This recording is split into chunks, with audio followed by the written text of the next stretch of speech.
everyone. I'm Jon Evans. Welcome to a special episode of One-on-One. It's the image many people remember from Hurricane Florence in Wilmington. A group of emotionally and physically drained firefighters gathered in prayer outside a home on Mercer Avenue. They had rescued one man from being trapped inside the home, but they could not rescue the man's wife or his infant son. More than a year later, I sat down with a group of those Wilmington firefighters who responded to the scene that day. I'll introduce them to you as we go on during this interview. We talked about the dangers they faced trying to save Adam Johnson's life, the emotions they still carry to this day that they were unable to save Leisha Johnson or little Adam. And they also talked about why, when the conditions of the hurricane were at their worst and they were at their own discretion whether to respond to any calls, they did answer this call for help.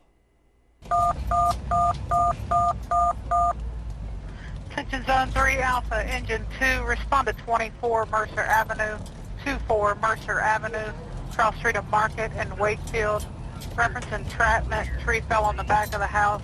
People are trapped in the room, including a newborn and 2 adults. Captain, you told me the other day that the storm was getting ready to make landfall, so you were at discretion at this point in time. Yes, sir. And you heard that.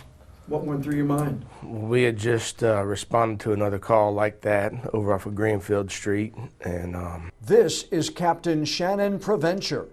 fortunately that was just a tree in the yard blocking the door. The lady wasn't entrapped. We tried to make it back from Greenfield Street back over to this side of town, and we couldn't come back the way we just went because of trees were down. It was a challenging effort just to even get back to this side of town. Talked on the PS channel to the guys that arrived. They did confirm, and so a little sense of urgency to get back there. It was just a challenge to get back to the scene at that time. But you told me that when you heard the call, you knew it was something that you couldn't leave to anybody's discretion. Yeah.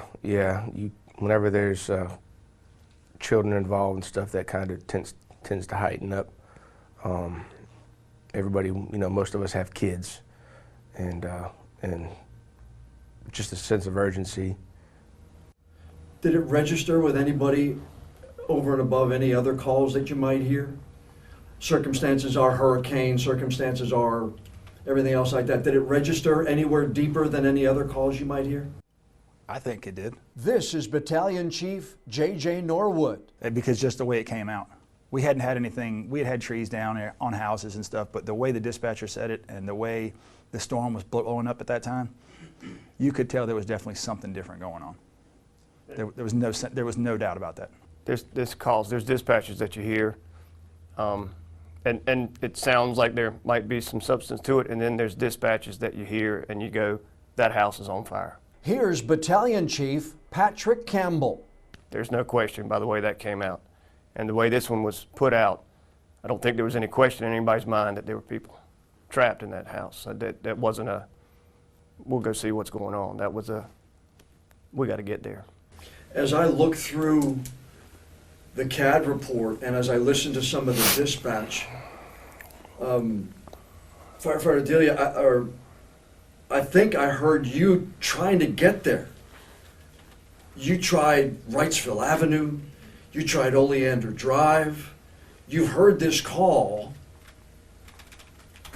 What was going through your mind? It had to be somewhat tense driving that, or even riding in that vehicle. Yes, we were coming from another call, and obviously the dispatch came out, and like Chief Campbell said, when you're getting that type of definitive information immediately, you know that we knew people were trapped in that house before we got there. This is Master Firefighter Carmen Delia. But the routes to get there everything was cut off. There were trees down everywhere, and we did our best to get there. The winds were high, heavy rain still, and it just felt like it took forever. But I heard several of you guys on the radio as I got the report, and you guys were telling each other, Oleander's blocked, try Wrightsville, try Market. I mean, it was literally a network of guys out there trying to help you guys get there. Absolutely. You know, we went somewhere and we knew we couldn't get through, and there was other rigs coming behind us. You know, we let them know, hey, you're going to need to try another route. We're having to turn around. So I just remember we had just a straight shot down Independence, and then up in Mercer, you know, had to dodge a few tree limbs, but we were able to make it direct route there. Here's Captain Adam Cumbo. Pulled up on scene. It was still dark, so when we went inside, we were working off of just flashlights, trying to make our way through the back of the house. And I was driving the truck, so it was my job to support the guys inside with getting some lights set up. So I pulled drop cords inside and set up some portable lights, and you know, there until the rescue got there with some solid tools for us to work with. You know, I mean, we were just kind of working with our hands, digging through the rubbish. When you went inside, Mr. Venezio, what did you see? Initially, it was the frantic family. Here's firefighter Eli Venezia. A lot of them just trying to explain best as they could where they thought they were, and they were just very excited about the fact that this was going on. It was a lot of emotion, a lot of feeling. But once you stepped through the living room, as it were, that's when you started to see all the wreckage, all the tree limbs, everything just piled into just one big cluster of stuff. And that's where we had to start clearing and trying to figure out exactly where are we going from here. Chief, you told me that they estimated that tree at 80,000 pounds. That was the engineer's estimate and the record driver's estimate, somewhere in that range. I think it was more than that at the end of the day, but. Take me inside when you got in there, guys. Does fear come into play at all? Because again, I heard some, you know, there's more here that they're trying to keep the tree from rolling. I mean, I can't fathom, but can you paint me a picture? We, you know, if you look right here, you've got ceiling, joists, you've got rafters, you've got roof sheet and shingles. You know, all of that was gone. It was like just on top of this room, you know, floor level. So, you know, we were looking at limbs, just had the tree across the bedroom, but the limbs from other trees, from that tree, you know, were just blowing all around. So it was definitely an unstable situation the whole time we were there, you know, and we could, as the sun come up and we started getting light, you know, from outside, you know, you could see all this going on around you. So yeah, it was definitely a sketchy situation. And this is when heavy bands were still coming through here. So we, you know, the torrential downpour, the heavy winds is what they were all dealing with when they were first starting. Hurricane gusts, hurricane force gusts. We had trees breaking in the yard behind us, and we're trying to figure out if one of the trees around the house was going to break. Here again, Battalion Chief J.J. Norwood. Because it wasn't just the solid trunk of the tree we were dealing with, it was the fork of the tree that they were supporting. And so with that happening and the wind shifting, that's where we started getting a little bit of roll and concerns about that. The contact was with the father, Mr. Johnson. Does anyone remember what he was saying, contacting with him?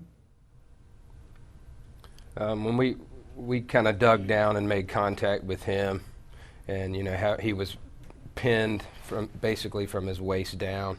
Again, we hear from Master Firefighter Carmen Delia. But you know, we were asking him, you know, questions. You know, who was in the room with him? Where are they? And you know, he was telling us that his wife and baby were in there. And you know, we just did our best to keep him calm while we worked. You know, it's an incident like that. You know, it takes a lot of teamwork, and you know, guys are doing different jobs simultaneously. you know, trying to figure out how to lift the tree, trying to stabilize the tree, trying to do patient care. We had an inside team, outside team. So, you know, there's a lot going on, very dynamic situation. Could you tell fear in his voice? Yes. I believe initially on, you know, I went from working outside and inside and back and forth until more crews were able to get there. Joining us again, firefighter Eli Venezia. Once I did get inside and we had crews outside, I spent a lot of time talking with him, as Master Firefighter Delia mentioned. You know, while people were still working, someone was always talking to him and trying to keep him engaged and trying to, you know, keep him focused on what we were doing. He did have moments, I think, where he, I remember him telling us, you know, trying to focus on his wife and the baby. But he definitely did a great job of staying with us and talking to us as long as we continued to engage him and ask for help and where does it hurt and where, you know, doing the whole patient assessment. He tried to stay with us every single bit of that way. I was very impressed with the amount of fight that he had in him throughout the entire process. With the guys inside, Captain, Chief, are you fearful for what they're going through inside? Do you have fear for your guys' safety when they're in there? And so what your guys are outside, they're actually in there. What are you thinking at the time? Well, obviously, we have a job to do. You're really focused on that, but you can't get tunnel vision. You got to take the big picture in. Once again, we hear from Captain Shannon Preventure. We're lifting a dynamic load, which means the load can roll, move. We've got gusts of wind. You've got trees cracking all around you. You don't know if this tree you're working on, if it's trees in the yard next to you, what's fallen. Obviously, seeing safety for everybody is a major concern. Just making access to there, because I remember cutting away roofing material and everything, trying to get to the side of the house because everything was just crumbled all around. We're using, you know, power saws. We know we got live bodies in there. And obviously, you got to be real careful what you're doing. It was just I don't know how to explain that. Challenging. It was challenging, a challenging extrication to say the least. Scene safety is number one.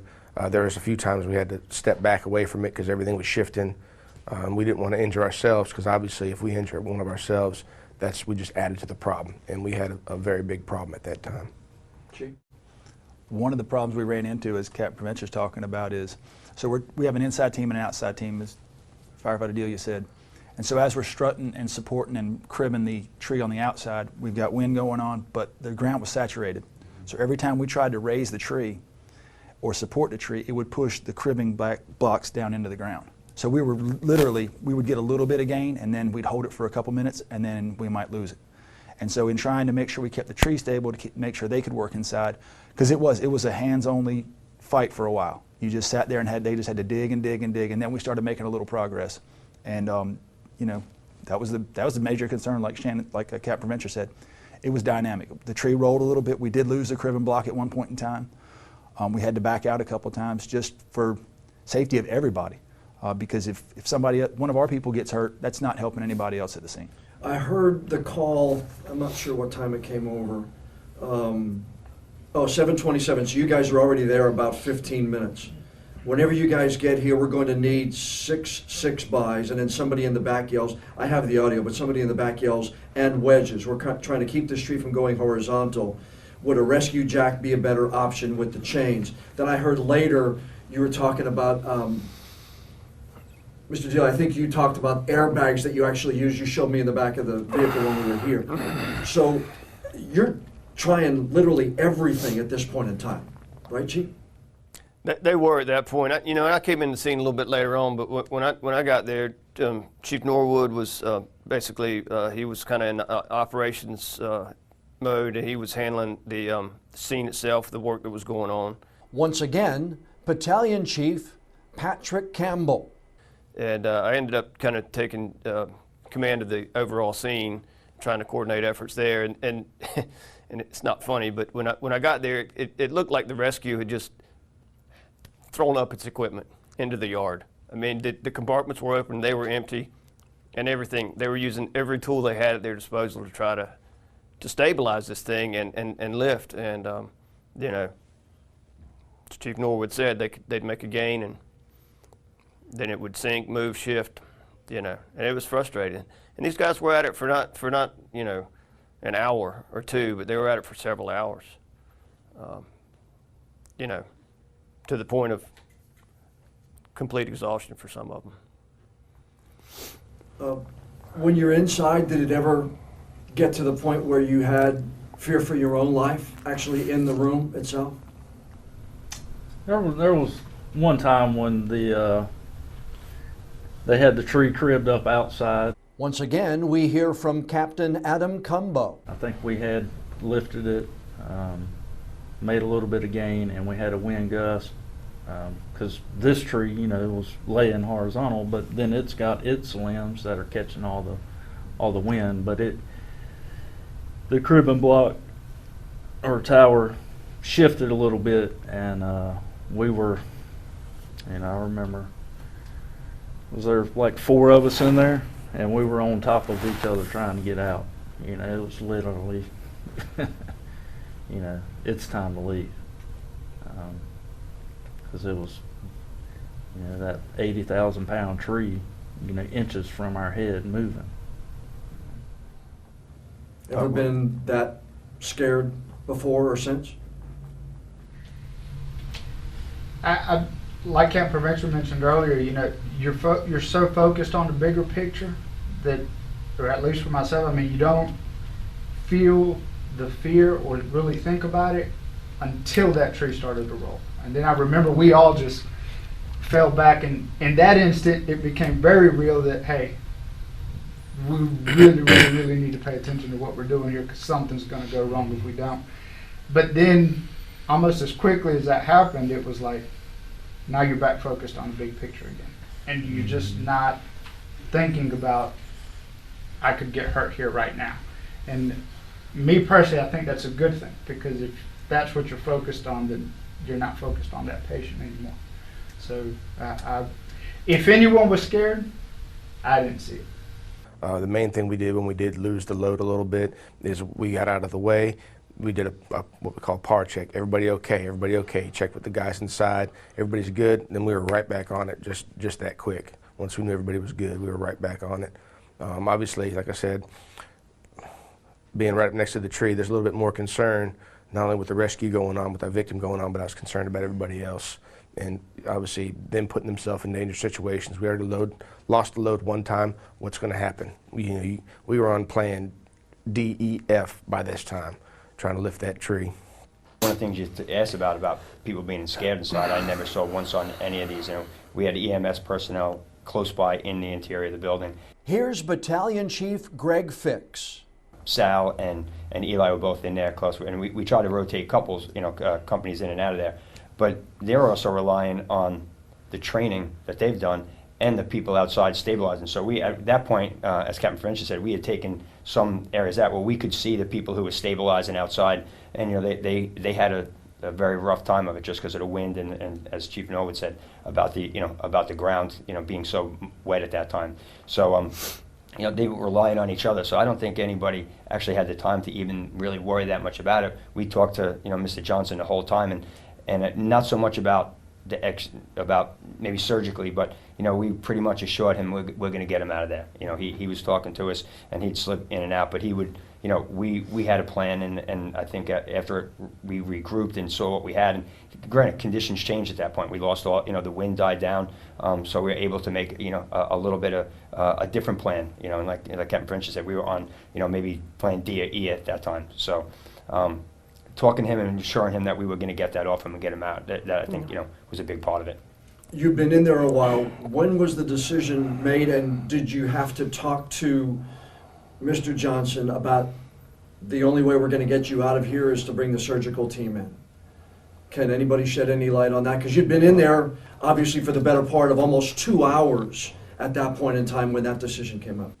That came up about because we didn't know what the extent of his injuries were. Here again, Battalion Chief J.J. Norwood. Like Sal said, he was crushed. We didn't know how much damage he had at the hips. And with the crush injury, we didn't know if once that tree was lifted, he was going to have a lot more problems. And so in doing that, it's one of the things that the paramedics and us had to talk about. This could be a reality. And the other thing that arose from that is now we're trying to get a team from the hospital to us, and they've got to go through all the challenges that we had to. So it became a reality just in case, because we didn't want to do all this good work, and these guys do all this awesome work, and then just for something really bad to happen when everything's been done to save this gentleman's life. You've already figured this out, but for these guys, that wasn't an option. that was a contingency for EMS. These guys were getting him out. Oh, he was coming out. And did you have to if you're going to take a person's leg, I would think you have to ask him, but how does that conversation go? We didn't approach that with him, because these guys we were getting reports from them as how it looked inside, and so the paramedic that was on scene in charge, he said, we'll wait to hear what they say, and we'll see if there's any indications that that's what we're facing. And then if that's the case, we'll have the team ready to go. It was never communicated to him that that was an option. We were trying to keep that as a last ditch, last resort.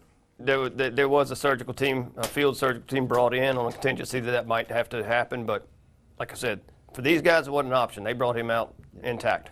The tree was lifted enough to get him out. How did you do that?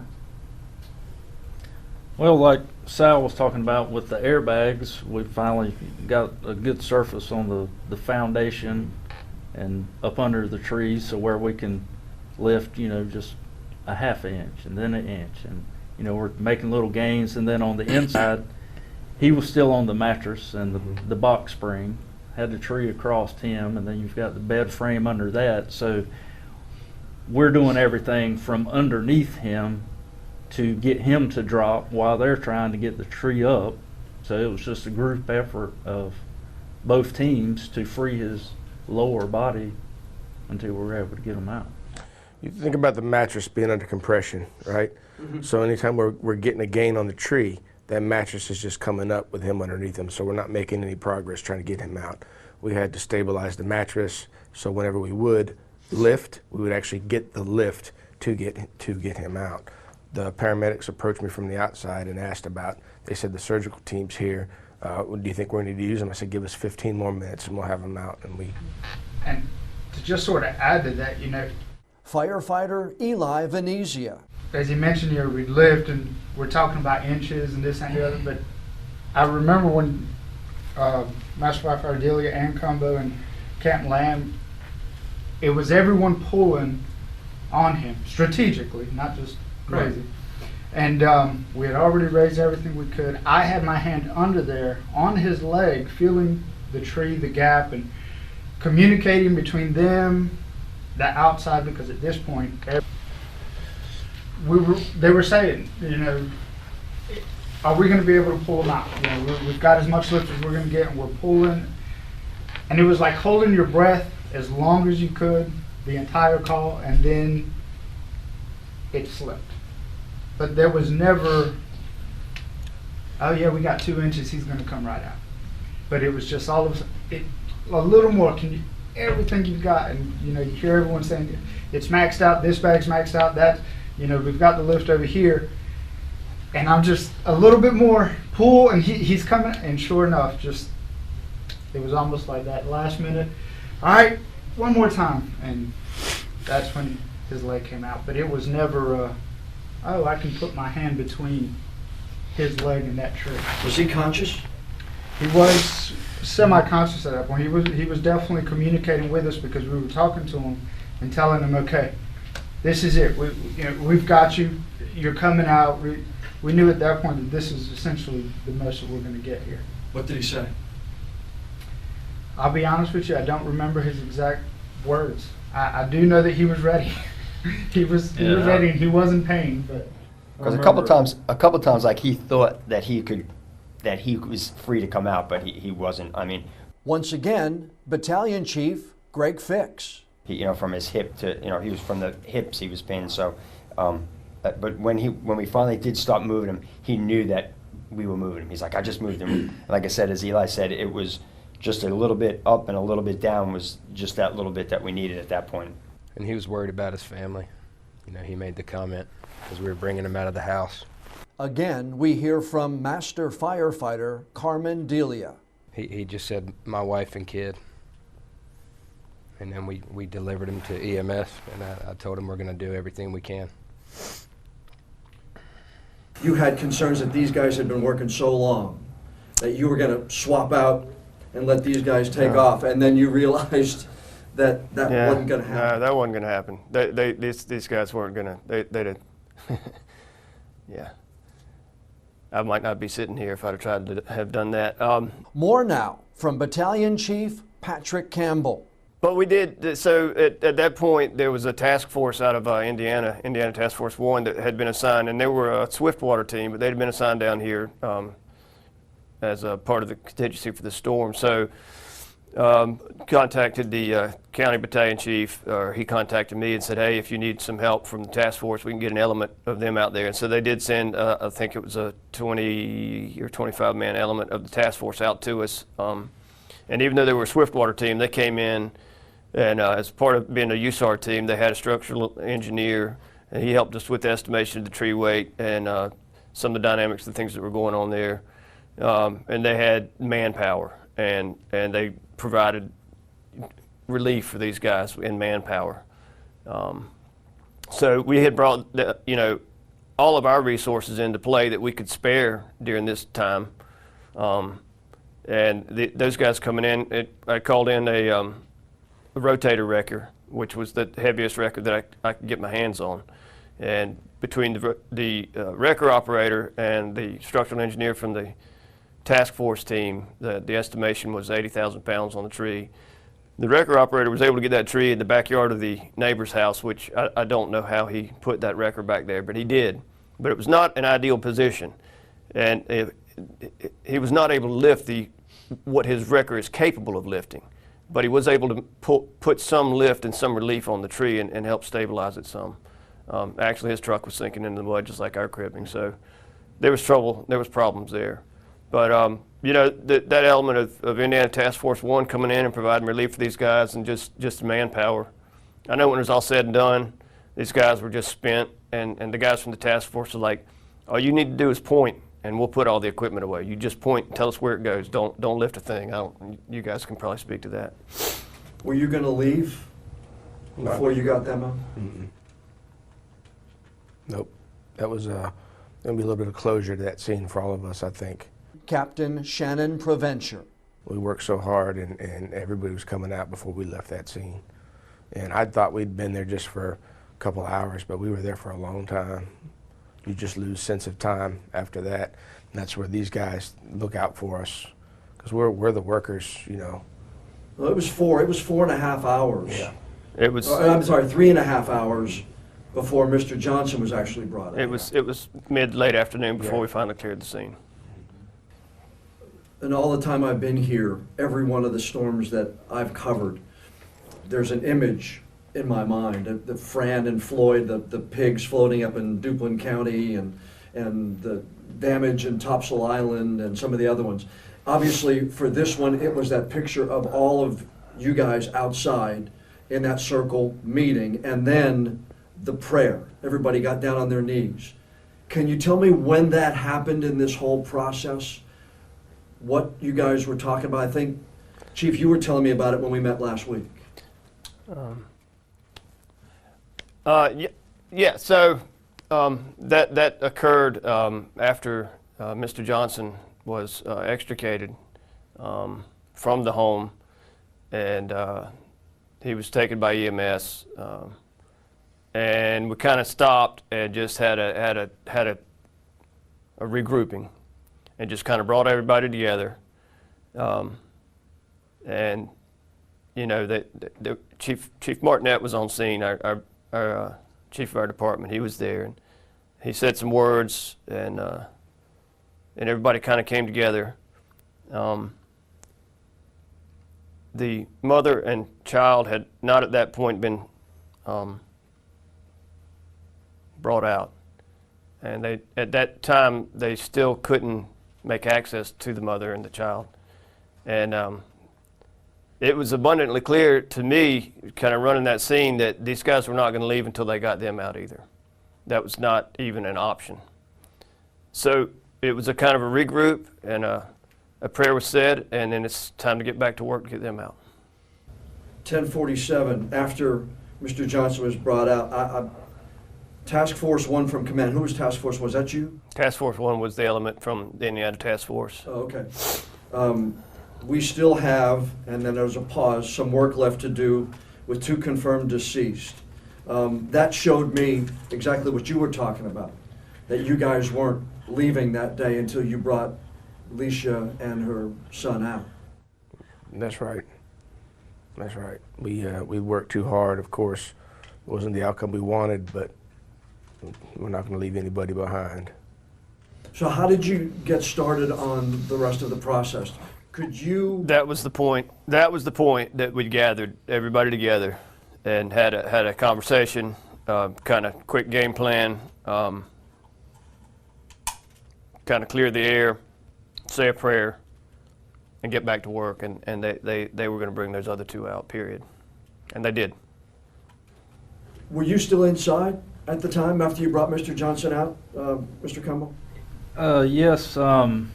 Once we removed him, with just a little bit more digging, we saw her, and it was just immediately we knew that, you know, that she was deceased, and you know, that's kind of when we were able to slow down and, you know, really get a handle on everything. When everybody went outside, regrouped. I saw the video and 4 or 5 different angles of it from different stations, but I saw emotion in the faces of big guys like you. Yeah, it takes a toll on you. It does. Obviously, it wasn't the outcome we wanted, but it's you just got to hold it together. And, But is this one of those that sometimes it's just too difficult to hold together? It's got to come out at some point in time. After you got him out, was there that second where you could breathe? A little bit, yeah. We got him out, and that was a win for us, you know, considering what the options were for him. But, you know, of course, we wanted everybody to come out, and whenever the inside team did confirm, you always kind of suspect that whenever we're doing it because there was no contact during the whole time with the other 2. But you always give them the benefit of the doubt, and we're not going to stop until we can get eyes on them. So how did you go about getting them out? Do you have to act, maybe not with the same amount of urgency, but with the same engineering that you're talking about to try to get them out? 100%. You still take everything in consideration. Now we're more focused on our safety. Safety from everybody, but you're more focused on our safety, and you're more methodical of what you're doing, because at that point it was just going to be recovery. And you told me that you literally cut the floor out. Yeah, we had to cut the floor with chainsaws, both sides of the bed and at the head of the bed, I think it is. We had to cut the floor to drop the bed into the crawl space while the tree was stabilized and recover the bodies. And what allowed you to do that? Because I know the storm was moving at 0 miles an hour, so you had, if there was an eye, I guess it was arriving about that time. But did the conditions allow you to be able to do that didn't allow you to do that earlier? Or those of you who are, I mean, I'm just trying to... Conditions allowed it to do is that we were able to move more debris. Okay. Like you said, we were able to finally start getting on the foundation of the house. Before, we were just lifting with our equipment. And like Chief Norwood said, it was just, we had to use ground pads to try to spread the surface area out because we were losing whatever we were lifting. Like those tools were sunk good six inches into the ground at least, and it was challenging. At that point, we had the crane had the tree. Yeah. We also, with the task force, we trimmed a lot of the top of the tree off to get some of the weight of the load down a little bit. Battalion Chief Greg Fix. And then so that we were able to keep the tree up, and then the theory was just to cut the floor joist to drop the floor down and drop the bed, and that was enough to make the recovery. It was a stop and regroup, and then continue working and make incremental gains to allow it to get to the point where they could. But the tree was more stable at that time, because what we're doing right now is you're lifting a round tree essentially with a pillow that's going to blow up into a ball. So you can imagine the instability of that, two round objects trying to lift each other. So at that time, like Chief said, the load was stabilized a little bit better with the wrecker, and we were able to do that. But it took a lot to get there. I mean, we had to move the whole wall to the outside to get. The whole wall was moved to get to the floor joist. It was a lot of work to get to it. It wasn't. So you removed the wall of the house? Yes. That was still intact. We removed the wall of the house to able to get into the house to do that. When you were finally able to reach Mrs. Johnson and the baby, and you finally got them down, I think, Chief, it was you that was telling me that when you got ready to bring them out, you wanted to make sure that everybody was kind of back and gave them room, I think is how you put it that day? Well, so these guys had worked so incredibly hard all day. Battalion Chief Patrick Campbell. And then the members of the task force, one from Indiana, coming in and providing the relief and the manpower and some expertise, had assisted in that. And no offense to the media, to you, but I wasn't going to let the cameras capture the image of them being brought out. So we asked the police to relocate the media so that they didn't get a camera angle on bringing out these two. And these men put them in a Stokes basket, and they laid the baby on the mother, and they covered him, and we carried him out behind a blue wall of firefighters and put him in an EMS unit. Anybody remember that moment? Yes. Going back just very briefly to the cut, there was a lot before that moment. Joining us again, firefighter Eli Venezia. And you knew that moment was coming? Were you going to take them out? And I remember it was myself and firefighter Owens up there after we got done cutting the floor, and we're able to, like Chief Campbell mentioned, you know, everyone was already in their positions, their lines, make it quick and as professional as possible. For both of them, that decision was made to grab them both and essentially pass them into the Stokes basket and then pass them along. But it was a difficult moment for sure. Chief, I'm noticing that you're looking elsewhere. It's not a fun thought. Once again, we hear from Battalion Chief J.J. Norwood. These guys worked so hard, and to see that mom and that baby come out was amazing. But it was not the outcome we wanted. And to see the respect that was given is it's impressive, but you knew it was going to happen anyway, because these guys were not going to let a great job get spoiled, and they did everything they could to make it as respectful as possible. Chief Fix? Yeah, you know, the one thing that I remember is, you know, once that's all finished and the job's complete, I remember looking around. We had Chief Campbell, we had the BBC was riding with us for the whole storm. And so when I got there, I had to unmic and everything to go interior, but when I came back out and everything was done, they wanted to talk again, and I couldn't talk to them. I mean, it was the adrenaline levels down, and then you see how now everybody has been there for hours working on this, and, you know, you can look at it, you know, on some things where successes and I don't want to say failures, but for us, we're going there for one thing, you know, to pull out people. And so the end of that is a rough thing. So when the adrenaline goes down and you think the job is good or bad and you look at everything you've done and to see the faces on all the guys who are now just one out after that.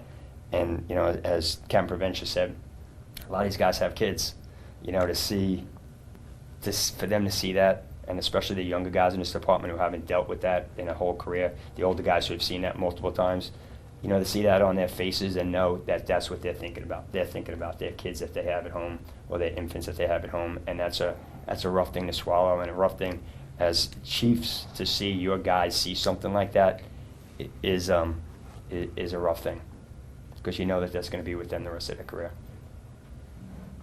Captain, you talked about that when we met last week, and I noticed as you talked about it, you started to get a little emotional all over again, that moment when you brought them out.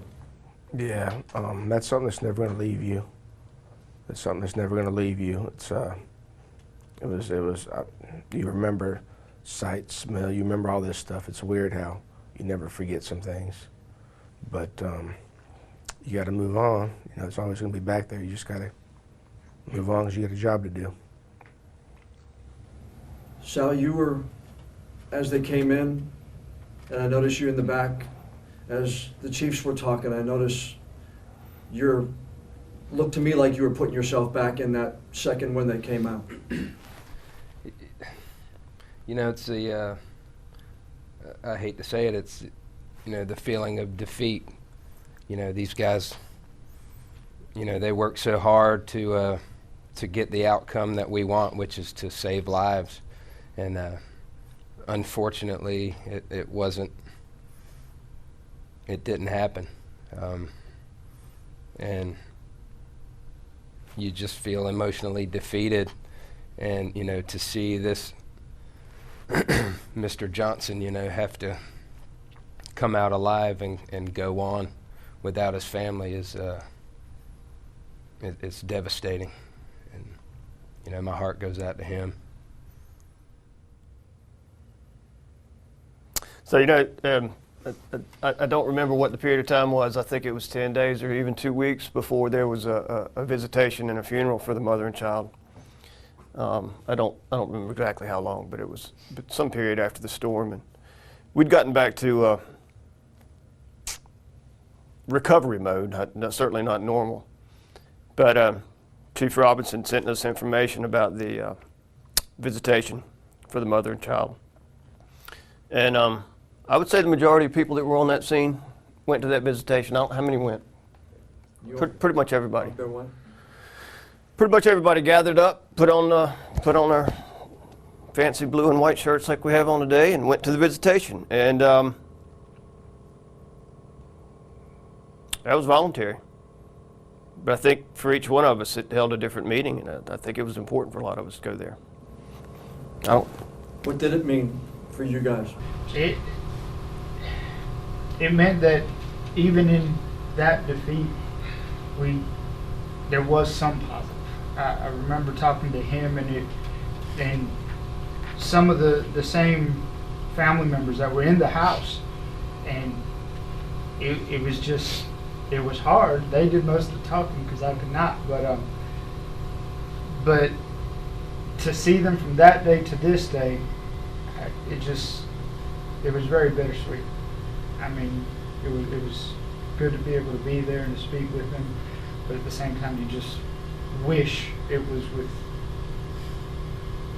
better circumstances, or, you know, wish the whole time that you were meeting them at the hospital where their family's still being treated instead of under those circumstances. But it was and that's a rough thing if you hear what Sal and Eli said, and I think Chief Norwood said, you know, you hear the word defeat a lot, you know, and some people wouldn't think that, you know, Mr. Johnson's walking on the planet today because these guys did an outstanding job. Unfortunate for his wife and child, that their outcome was already decided before we got there. I think there's no doubt about that. You know, and that's at the break, that's what I tried to tell the guys, is that what they did was a win. They saved a man's life.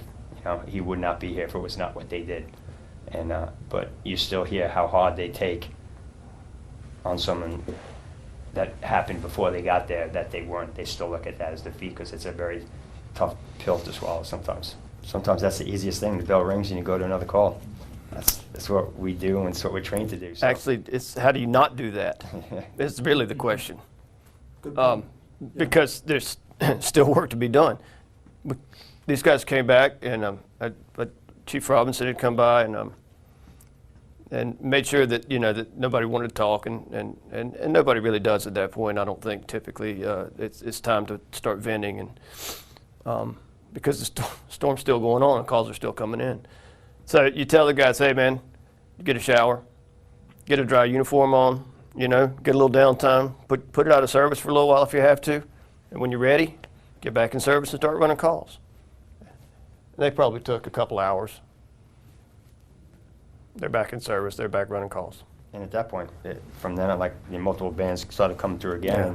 But even that whole, you know, that whole following week was, you know, I don't know if the public knows how busy we were. You know, that 4 days of the storm, after that, we were extremely busy. You know, as power came on and, you know, we were isolated, we had water rescues, we had, fires, we had, we were very busy that whole following, week after. So, you don't think it's a good thing, but it's actually a great thing for the guys to do what they're trained to do and love doing. Captain Fisher, you told me that there are images from inside that you will likely never forget. Most definitely. Can you share? Just, I don't know. It's tough. Can any of you share the images that you'll never forget? I'll tell you the most surreal feeling I've ever had is walking in there to see Sal and those guys trying to work on digging the family out, and we hadn't even started an outside project yet, and the family members standing right there because they couldn't go anywhere. Hurricane was going on, and we're sitting here having our conversations about what we're looking to do, and they're just standing there. And I've never had that happen before, and they were just, I mean, obviously they were a little bit shocked and stoic, but it just kind of really threw me off. You don't expect to see that while we're doing our job. Did you try to protect them from what was happening? They had definitely moved towards the front of the house, but they heard everything we were doing. We kept our conversations, professional and low, but still, we're moving a lot of equipment in and out, and they're just watching us try to do this. And just something I'll never forget is seeing them just stand there and watching us. Any other images from inside? Mr. Delia, Mr. Como, any images that you will never leave you? We'll definitely will never forget it. Teamwork is everything, and like I say, these guys just did a amazing job to free Mr. Johnson, and unfortunately, the outcome wasn't what we wanted, but we're here for the public, and we've got to go on because at some point somebody else is going to need us, and we're going to be there. One for me that I just will put out because it is one that is definitely etched in there is when we got to the mother and the baby, I mean, it was very peaceful almost to see it because she was holding, and it stuck out because of where they were in relation to Mr. Johnson. They were all right there. I mean, when I saw exactly where the mother and the baby were, it just killed me how close we had been working around them the entire time. It was, but they were just very peaceful. Does that give you a sense of peace, relief? I don't know.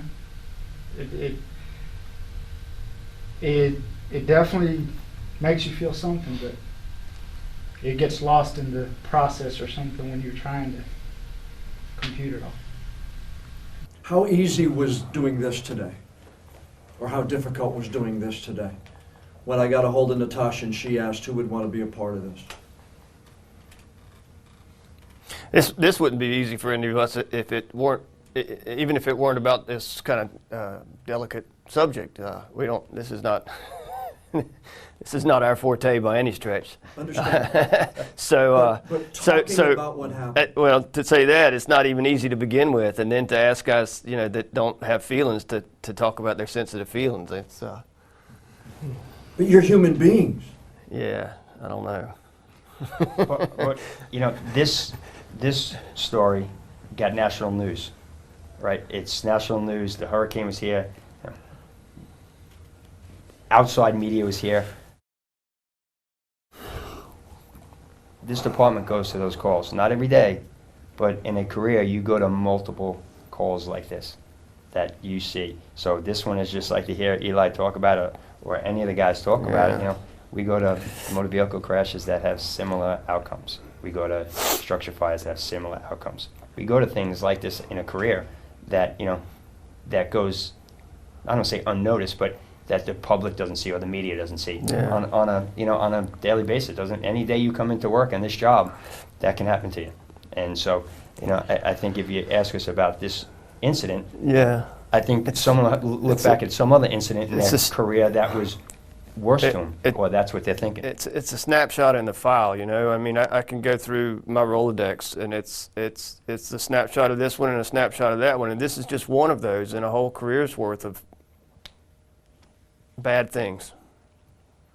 And somebody's talking the other day. I can't remember who it was, but they were like, you know, I mean, it's just a terrible, terrible shame that the child, that the baby wasn't in the crib, because the crib was untouched.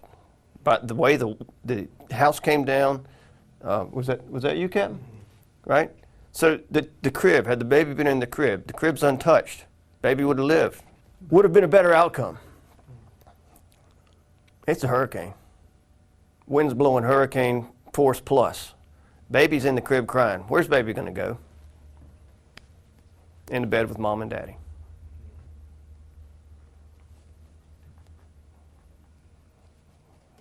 Life's not fair. Talk about being hard to bring in us to talk about this particular incident. This is Captain Mike Browning. We're going on a year later, and we can recall every single detail of that incident. We can also recall every single detail of 100,000 other incidents. And that's what we carry.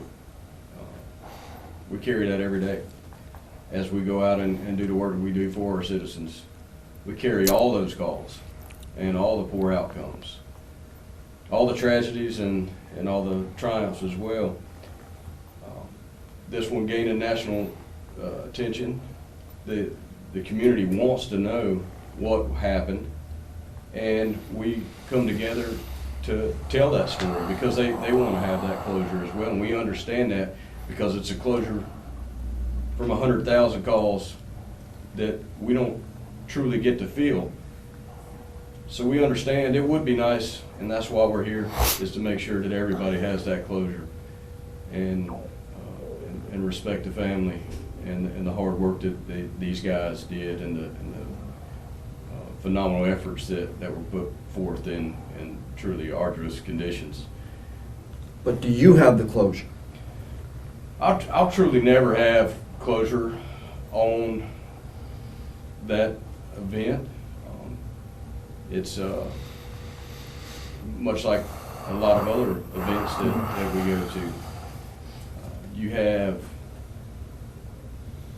understanding that that's just how things are, and that we see these things so that other people don't have to. So if I'm there taking care of this event, that means that some other person's not filling my shoes and would have to see the things that I see on a daily basis. Well, when people call us, we're not going to a good event. Yeah, they're having a bad day to begin with. So when people call 911, you know, we're going to things that are not good. But one of the things is you can hear how, as everybody reflects on different things, we go to a lot of, you know, Mr. Johnson being saved was a great thing. You know, we pull people out of car wrecks all the time. We have rescues out of fires. We bring people back from cardiac arrest or choking. We deliver babies. I mean, we have a lot of good things in our career. There's positives. But if you can see what everybody hangs on to is not the good things. It's, hey, you know, what were the bad things? So that's what you do hold on to inside most of the time. You know, you can say that, hey, someone's walking this planet because we did a good job, but most of the time you're thinking about some of the other things that went on in your career. You help yourself, you help each other through them? Oh, God, yeah. Without each other, be a lot tougher? Absolutely. For a sure. lot tougher on us and our families. Right. Because I remember going back. My wife helps as much as she can, but she would even say, have you talked to Cap? Have you talked to Sal or Master Firefighter Dave? Have you talked to Chief? You're big tough firefighters though. But it helps to be able to talk to people like who relate, and that's, I think, is a problem, with people, in police, fire, EMS, military, to be able to talk to someone who knows what you're talking about, who's kind of lived that same thing, is a big help. I'm not sure that the doctors and therapists would tell you that we do it in the most positive, productive way, but we kind of have our own Peer support. peer support. Yeah, our own. We call it kicking each other when we're down. One of the things I heard is that, That's when we not get counselors, if we yeah. get counselors from the outside come to talk to us They have about to our have stuff, counseling. They need counseling after, because they hear the stories and they leave there crying. They just have no idea what we actually do for a living, what we see. So they're just, When I sat around the table last week and I saw this big guy tell me about the crib and then see his eyes go away, I was looking at Natasha and then I was looking at the chief next to me and I'm like, man, I hope I don't start crying. You asked about how hard it is. Take a look at the picture of how many guys were there. Yes. Big, strong guys, a lot of them. Every one of them should be up there, in my opinion. I mean, everyone worked hard, but that's how hard it is. That even now, a lot of them we've dealt with it. It's where it needs to be. I hope I handled this tactfully. I hope we handled it, and I hope it was in no way too intrusive. But I appreciate each and every one of you guys being willing to sit down here today. Again, I don't know how you did it, and I don't know how you do it. But on behalf of 250,000 people who call 911, thank you for what you did that day, and thanks for what you do every day. If they don't tell you thank you, I will on their behalf. It's our pleasure. It's our pleasure. I want to thank all of those Wilmington firefighters for being willing to sit down and share their emotions of that day last September. I did get a chance to talk with Leisha Johnson's daughter, China, in the lead up to the interview, and she told me she would want to tell those firefighters thank you for their efforts that day. Lester Holt, the anchor of NBC Nightly News, was in Wilmington to cover Hurricane Florence and actually was on the scene at Mercer Avenue as everything unfolded. When I interviewed Lester for this podcast earlier this year, he told me he still has the picture of the firefighters praying on his iPhone, and he called that scene one of the most touching things he has ever seen. Now, before we go, I'd like to ask you a favor. Please download and subscribe to the One-on-One with Jon Evans podcast on whatever app that you use to listen to your favorite shows. And if you would be so kind, please leave us a rating or a review. We really do want to know what you think of the interviews that we do.